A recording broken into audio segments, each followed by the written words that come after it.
Okay, everybody, we're back. My next guest is an Emmy award-winning comedian and best-selling author. His latest book is Why Not Me? It's available everywhere. Please welcome Mr. Al Franken.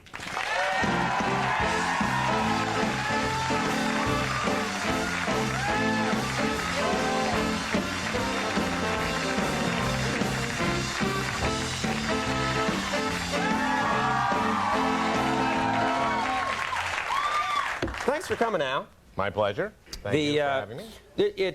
There's so much going on now, of course, in the world of politics. Mm-hmm. It's getting very tumultuous, but I wanted to start first with a personal experience that you had. Yes, I was actually in Houston, and I'm sorry I didn't go to yours. I overshot the Fuqua. Okay. Anyway, but then Be careful, yeah. Yeah, okay. I was on a plane from Houston to Washington, and I was on the same plane with Barbara Bush, and she was sitting right across from me. There was a secret. She was on the window, and I was on the window. Had you ever met her before? Or? Never met her before, and I wanted to meet her, you know. So before we took off, I went up to her and I said, "Hi, I'm Al Franken. And I was a writer for Saturday Night Live, and I wrote a lot of Dana Carvey's pieces where he did Your Husband." And she said, "Oh, well, how's Dana?" And I said, "Oh, he's good." And she said, "I'll bet he misses my husband, you know, career-wise." And I said, "Well, yeah, he's probably working on your son." And she said, "Well, I don't know if he has any mannerisms that you could do an impression of." And I said, "Well, he laughs kind of like this." You know, and she said, "Well, I don't know that he does that. I've never seen." I said, "Well, anyway, I'm sure Dana's working on it. It'll be a valuable impression, and at least until, you know, November."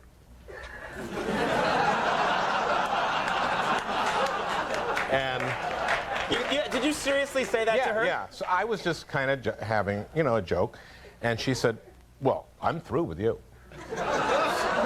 And I said, "Well, come on, I'm a Democrat." So and she goes, "Well, I gathered that, and I'm through with you."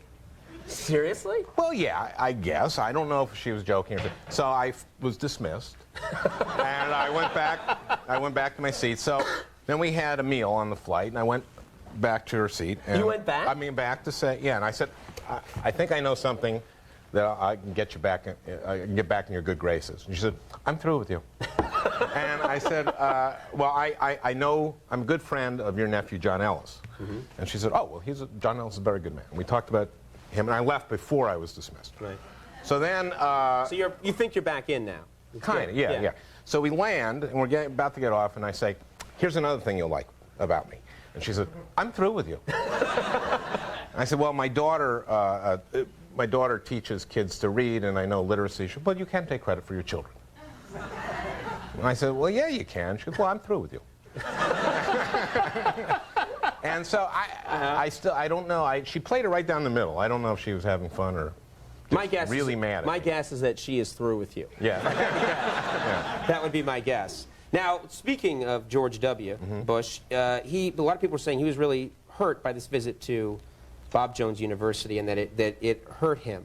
Well, yeah, it's a university. It's sort of anti-Catholic, and they have a policy which is they prohibit interracial dating. Mm-hmm. And he didn't say anything about it. And he didn't speak out against it. Yeah. No, and you know who would have spoken out against that policy, the ban on interracial dating? Thomas Jefferson. Yes, right. Had children with Sally Hemings, slave. The slave, yeah.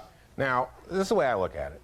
President Clinton had sex with an intern, and you know, that's bad. Yeah. Jefferson had sex with a slave. Mm-hmm. Now, I think that's an inappropriate relationship on at least 2 counts. Okay. Okay, first, slavery. Yeah. Which I am against, at least in principle.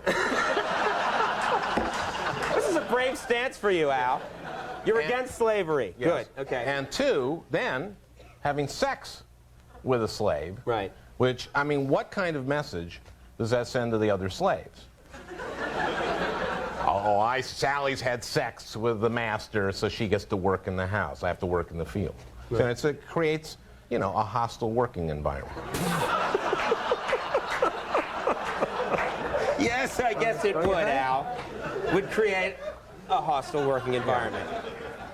Now, let's move on. Yeah. You jump in here anytime you want, Hilton. Bill Bradley. Bill Bradley, people are saying, is just about out of it. That he could step out of this race at any time. Well, next Tuesday is Super Tuesday, and he may step. He had some bad luck. First of all, McCain caught fire and kind of sucked all the oxygen out of the insurgent vote for Bradley. Also, he had the heart fibrillation, which he had 4 of them right before the Iowa caucuses, and he said it was not stress from campaigning. He said that he had them because he started drinking cream soda, and he said the cream soda had caffeine, and that's what was causing it. And and I guess that's fine. It's just that I don't know about all of you, but I want a president who can handle a cream soda. Yeah.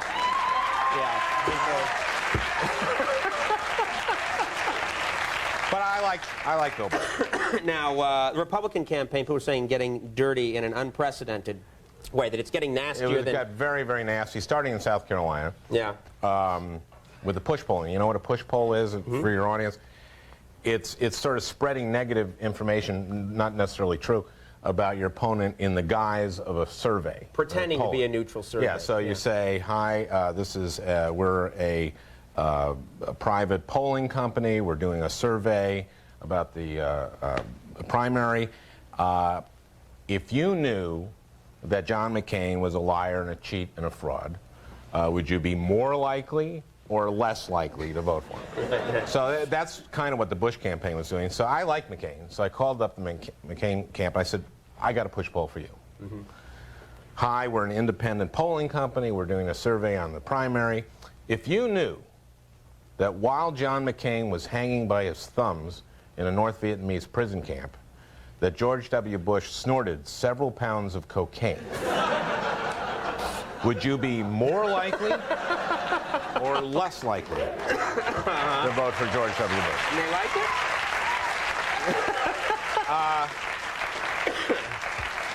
He wouldn't go for it. Wouldn't go for it. He would not go for it. Wow, that's good. He's not tough enough. That could make the difference. Yeah. Well, the book, Why Not Me, of course, available everywhere. And Al, always fun having you here. Conan, thank you very much. Al Franken, everybody. We'll take a break. When we come back, the Flaming Lips will be here, so stick around.